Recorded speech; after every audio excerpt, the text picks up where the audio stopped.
નમસ્કાર મિત્રો, વિડીયોમાં તમારું સ્વાગત છે। જી હા મિત્રો, અત્યારે હાલ મોટા અને મહત્વના સમાચાર સામે આવી રહ્યા છે। તો મિત્રો, સમાચારમાં વાત કરીએ તો અમદાવાદમાં સતત વધી રહેલા પ્રાણીજન્ય અને મત્સ્યજન્ય રોગોના કેસોને લઈ મ્યુનિસિપલ કમિશનર બસાનિધિએ પાણીએ ઇન્ચાર્જ મેડિકલ ઓફિસરને ગુરુવારે અધિકારીઓ સાથેની બેઠકમાં ખખડાવી નાખ્યા હતા। કમિશનરે કહ્યું હતું, તમે ઓછા કેસ બતાવીને રોગચાળો કાબૂમાં છે એમ બતાવવાની કોશિશ ના કરતા, આમ કરવાથી તમે પોતે ખોટા સાબિત થઈ શકો છો।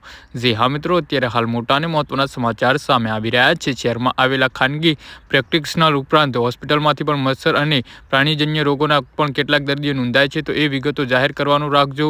ચોમાસું પૂરું થયા પછી કમળા અને કોલેરા માટેના 27 હાઈ રિસ્ક એરિયા હેલ્થ વિભાગ તરફથી જાહેર કરાયા છે।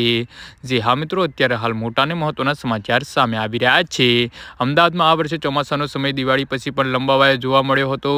શહેરીજનો શરદી, ખાંસી, તાવ ઉપરાંત વાયરલ ફીવર જેવા રોગોથી મોટી સંખ્યામાં બીમાર પડી રહ્યા છે। આજે એ સ્થિતિ પ્રાણીજન્ય રોગોમાં પણ જોવા મળી રહી છે।